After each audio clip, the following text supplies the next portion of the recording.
Hey guys, good afternoon. Juan Grimaldo. I'm here with John. Hi, Thanks for nice. being here, John. Thank you for having me. Thank you. So we posted on social media in our Facebook page or Facebook group for the community. We're doing a coffee cart. So where I grew up in Mexico, man, everybody knows their neighbor. Right. Here, do you know your neighbors? Nobody knows their neighbors. Right? So I want to change that in my community at least, and I got to start somewhere. And so we posted we're gonna do a coffee cart. We're gonna bring some coffee and donuts for people to come over, hang out, just to meet each other. That's great. And your fiance, what's her name? Angela. Angela. So Angela reached out to me and says, "I'll bring a couple bouncy houses." All And right. this is her business. What is your business called? Bounce then slide. Awesome. You've been in business for a little bit, huh? Yeah, for about 14 years. Awesome. So, anyways, we're gonna do that event for our community, and I'm super excited. And they happen to be so generous to contribute with a couple bouncy houses and in a obstacle course. We're gonna bring out probably a double lane 40-foot or triple lane 35-foot obstacle course and awesome. a combo bounce house. So that's a bounce house with a slide attached to it. I'm excited, man. I want to see that. Yeah, they're great for kids. Love it, love it. So, anyways, and I wanted to kind of just talk to him because I want to promote this guy that just offered out of the blue to contribute, and we love generosity. We love to give, right? Oh yeah. So I want to help him out and help you, let people know about your business and help you grow your business if that's okay with you. Yeah, that's great. No, we appreciate it. Awesome. So, John, you were telling me you've been in business for quite a bit, huh? Yeah, about 14 years doing the bounce houses. Overall, I've been in business since I'm 18 years old. Nice. Yeah. What kind of business did you start? The very first one was in biometrics, so locks that scan your thumbprint or fingerprint. Oh, wow. And after that, I got into carpet cleaning. Carpet cleaning. Yeah, I think he's an entrepreneur like us. And then what else did you do after that? No, that was pretty much it. Then I got into the bounce houses. So this has been a good business for you. Yeah, it's been good. Yeah, it's nice. Usually when you show up, you're the hero. You're bringing fun. Heck and, yeah, I love it. It makes you feel real good. Very nice, very nice. So I'm going to take you back a little bit. 'Cause when I was 14 years old, I started selling shoes in Mexico. All right. And when I was 17, I started importing to the U.S. and wholesaling. So I'm an entrepreneur myself. So that's awesome. Yeah. So the first business, how did that come up?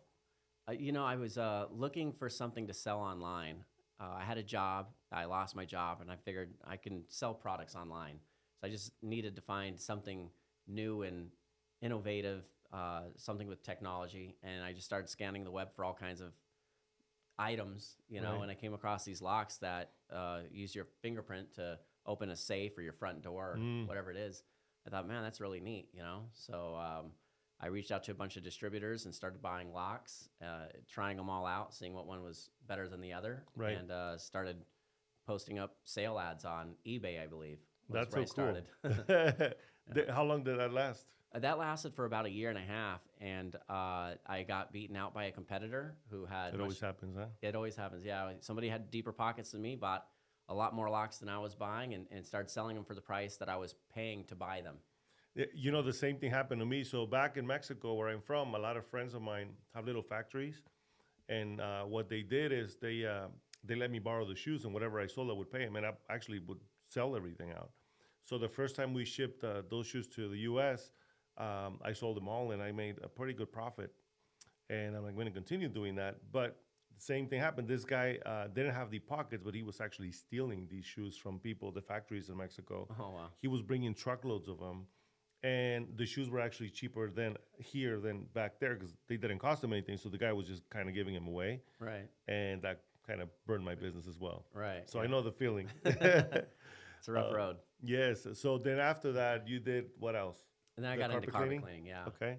I did that too myself. It's crazy. Yeah, I did it just because my carpets in my own house were a mess. And when I was looking around at companies to hire someone, the pricing was all over the place, and I didn't know who to trust. So I said, I'm just going to get into the business myself. So I went to school for it, actually. I got a license for it and got Nice. educated on it and started cleaning everybody else's carpets other than my own. That's awesome. So it was good for a while. Was it a truck mount? Yeah, oh yeah, it was a van mount. It was I forget the name of the van mount. It was so many years ago, but it was the strongest van mount you could buy. It was Right. for its time. So, as a matter of fact, I got so good with it. A lot of other carpet cleaners would call me to come out and clean carpet after they couldn't clean it, or if No for way. specialty things like if you got blood in white carpet or something of that nature. A lot of carpet cleaners couldn't remove that, so they Wow. call me to come out and do it. So I actually worked my way up into like a specialty for cleaning carpet. Very cool. I think that no matter whatever you do, if you're a pro, you're gonna do great in business. Yeah, So yeah. I tried it. I got me a truck mount, and I did a few carpets, and I'm like, I don't think I'm this hard of a worker. You know, it was a lot of work. It'll kill your back. Not only that, the machine kind of broke down quite a bit, and I'm not mechanically inclined. So, and it was a cheaper machine because I was barely starting. Right. But yeah, man, it's we got to try everything, right? So Yeah. that's cool. And then you started doing this. Yeah, then we started the business with the bounce houses. That came through by pure accident. We usually took my kids to Disneyland or something like that. And at the time I was married, I told my wife, I said, let's not go to Disneyland. Let's do something else. Let's buy something so the kids can enjoy it for a full year instead of just a weekend. So I ended up getting a huge bounce house that had a obstacle course inside of it and a slide Oh, and wow. a basketball hoop and a jumping area. That's It was insane. enormous. Yeah, it was enormous. This is like a whole acre, no? To put it in. No, it was. Yeah, we actually at the time we had an acre property, but See. it arrived on an 18-wheeler truck and they unloaded it with a forklift, and it took me and my two brothers and a friend to move it. You know, it was huge. But we set up in the backyard. We were going to do a big playground, but then we did the bounce house instead. And so the neighbors seen the bounce house, and they're like, "Hey, can we rent that?" Oh, that's so cool. And I was thinking, "Yeah, you can. I just don't know how really to take this from my yard to your yard. You know, it's enormous." But I did. We rolled it up and threw it on the dolly and dollied it over to the next door neighbor's house, and they rented it. And I said, maybe there's something here. So Yeah. then the business blew That's up from typically there. how they start, right? Yeah, just through accident. You know what? I thought you had a family member, someone that had it, and they kind of brought you in. So you just basically did it yourself. You tried it, and you're like, man, there's a business here. Yeah. And so that went from, when was this? When did you start? I think it was 2009 or 2010 in April. Right off during the top of my- recession, right? Yeah, it wasn't very good at that time, economy wise. Okay. A lot of people were losing their homes, if I Yeah, remember right. Yeah. Definitely. Yeah. So it was a very sad time for some, and for those investors that had them were prepared. They actually did crazy. they made a did lot of money, Crazy yeah. business. So and then so you started that, and what was your first year like? It was slow. We only bought maybe 2 more bounce houses. So we had the big, huge one and then 2 regular bounce houses. And we put up street signs on the corners, cheap bounce houses. And That's awesome. And we probably did like 1 to 2 rentals a week or every other week. It wasn't constant. Some weeks we were, some weeks we weren't. And but over time, by the end of the year, the word got out, and we started getting busy, and then we ended up buying more equipment. So That's awesome. and at our peak, I think we had over 120 bounce houses. 120. Yeah, 120. Did you have you had an acre property at that point? At that point, we did. Yeah. Okay. And did you have big storage room to store, or? Yeah. We had a 5-car garage. Okay. So we put a lot of stuff in the garage, and That's so cool. we put a lot of stuff in storage, and a lot of stuff in the backyard. Nice. So eventually, we moved into a warehouse. No way. Yeah, and That's awesome. we got to a point where we actually employed 12 people. We were running a total of 4 crews. Let's And go. we were doing really good. And then I got the divorce, so everything slowed up. life from happens, that. right? Yeah.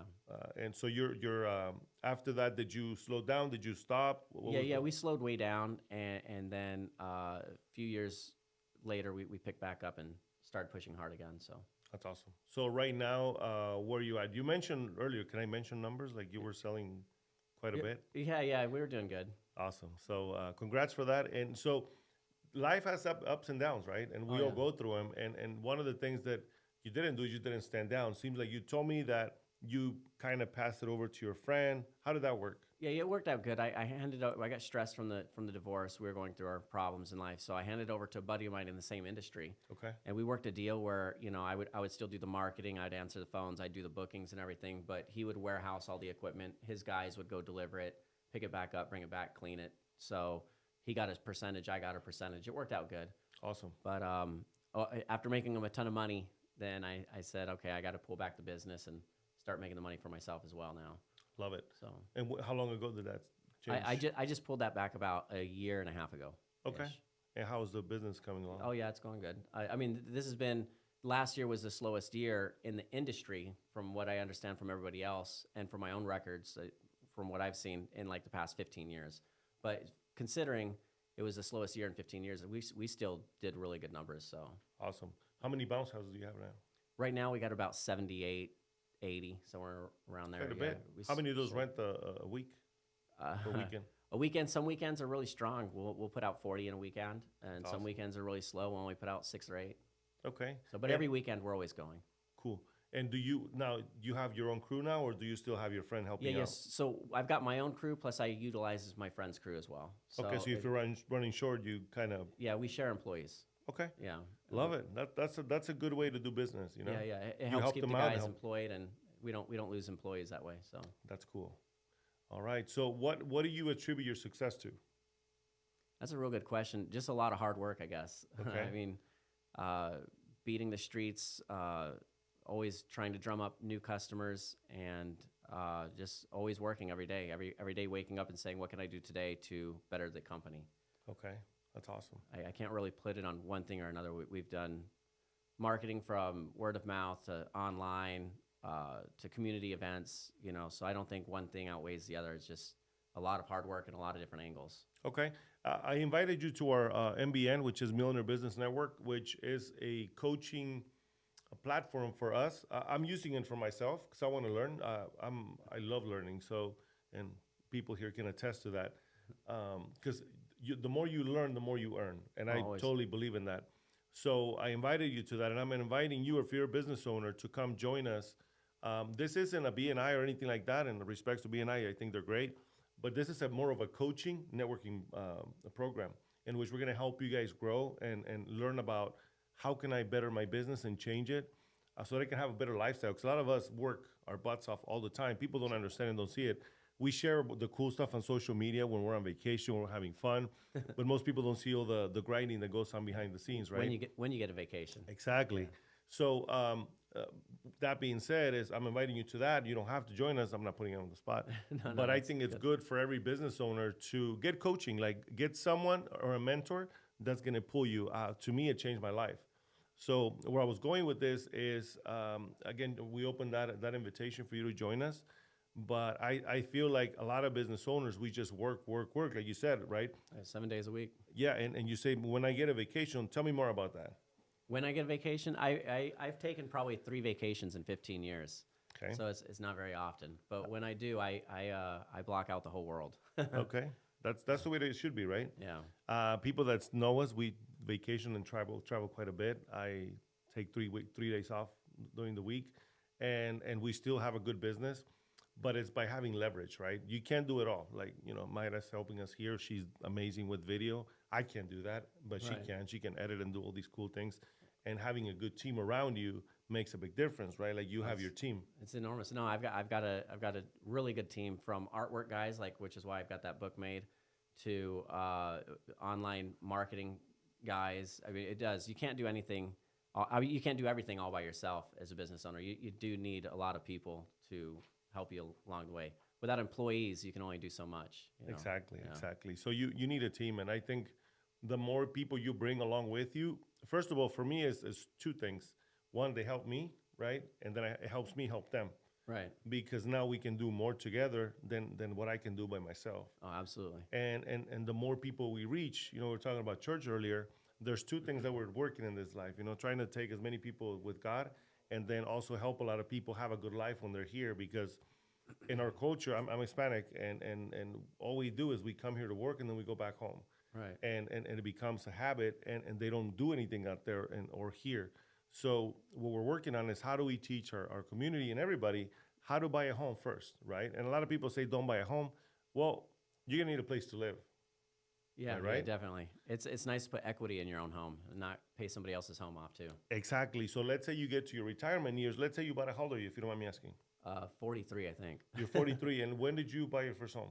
I never bought a home, believe it or not. You're still renting? Still renting. Oh my gosh, we gotta talk to this guy. But anyways, the point is, let's say you go 20 years, you think you're gonna retire, right? Because most people work, you're an entrepreneur, so we have to work on our own retirement, or we're gonna work the rest of our lives. Yeah. And this is exactly the reason we're doing this, because a lot of people don't realize that we're gonna get old. When we get old, if we didn't do our job at a younger age, you have to be a good steward, right? And you just worked, and you didn't invest. The only thing you're gonna get is the government check. For Right, those it's that not get a enough. government check, how is that? That's no good. So if you're renting, do you mind if I put you on the spot? No, no, go ahead. How much are you paying for rent? About 2,800 a month. 2,800 a month. Okay. Insane these days. That's a mortgage, right? Yeah. So those 2,800 a month, do you know what people get right now for Social Security? Because I do, kind of. I would assume we're at 1,400 a month. About 1,800 bucks. 18. So imagine it's you, right? Let's just make the thing simple. It's just you. You get $1,800 and you pay 2,800. Right. The math doesn't add up, No. right? Do I want to have a beautiful lifestyle when I retire? Heck yeah. I mean, if I'm going to go to one of those nursing homes, I want to make sure that it's the best. I want to be treated like, Right. golden. So in order for us to do that, we have to think about that. So you're doing your business. You're very successful. How do we start putting that money to work? First of all is pay yourself, right? Right. And again, we have circumstances, which I don't know your situation. This just came up, and I'm bringing it up. But these things happen, and that's why we're here. We want to shed light on what can we do to help people, and because we were talking about that earlier. Right. Is like our business is more of a community service than just selling people a house. That's not our goal. Our goal is like, how can I help improve your life? Right. Build a community. Exactly, and we're basically how we met. Right. Right. Oh, yeah. We want to make sure that our community is benefited from this. Like I own rental properties, and I don't mind my tenants paying my mortgage. Right. And I tell them that, see if it hurts. Do you mind paying my mortgage? Like, no. I'm like, no, say yes, so you can buy a house. I'll let you out of the freaking lease. Go buy a Right. house for your own. But it's a necessity, right? And we need that. So in their circumstances, like I said earlier, so it's okay to go through that. But it's okay to just say, okay, when do I stop and I start investing in me? Like you said, not paying somebody else's mortgage, but paying mine. Right. So again, I went on a tangent, but I thought it was important to say why we're here, right? Like you probably love seeing people's kids have those smiling faces when they yeah. jump on the bouncies and Yeah, yeah, yeah. It makes you feel real good.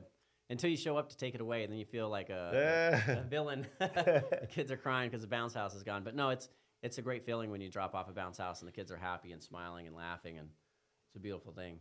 Love it. Well, I want to thank you for being here, man. We appreciate you. Is there anything you want to share? I mean, you have a pretty good story, and I'm going to share it with your friends and family if that's okay with you. Yeah, no, I'm just welcoming all of our neighbors to come out and meet us and take a look at what kind of bounce houses we have, and hopefully you use us for your parties, and we'd greatly appreciate that. Definitely. And if you need to sell your home, rent your home, buy another home, we're here for you. We're in the neighborhood. And again, it's not the point. The point is we want to get to meet you guys, but also just highlight those people that are willing to come and contribute, because I think that's what makes a community. And I feel like we can make our community even a better, nicer place. You couldn't imagine the stories that I got when I was handing out those invitations. Yeah. There was one person that complained, and it's cool. I said, I apologize for dropping off an invitation. I'm not soliciting. I'm just saying, come on over. I want to meet you. Yeah. Is that cool? But the rest of the people were like, oh my gosh, this is so awesome. We were thinking about doing like a barbecue with the neighborhood. And there was this other guy like, you know what? It's so weird because nobody talks here. Right. And right. I'm like, well, we got to change it, right? If we want to change the way people see us, we got to start with us. Yeah, definitely. No, and it's a great opportunity for the families to all come out and meet each other, and for kids to make new friends in the neighborhood too. Exactly. How safer would it feel if we all knew each other? Right, absolutely. Did you see that they broke into our cars the other day? It No. wasn't my car, but down the street from where I live. I heard about that though. Exactly. So if we hear something, we know the neighbor. Hey, what's going on over there, guys? Right. Yeah. But if you don't know anybody, you're like, is that one of the neighbor's kids or what's going on? Yeah, you don't know. But if we know each other, it's gonna feel safer. It's gonna feel welcoming. And those that don't want to come, that's cool. Yeah. Don't. But if you want to come meet us, have a good time with us, grab a cup of coffee, jump on the bouncy houses or the obstacle courses. Yeah. I'm in. Have a good time. Come meet us. Definitely. Come on over. So thank you guys for watching. You guys have an amazing day, and we'll see you the next time.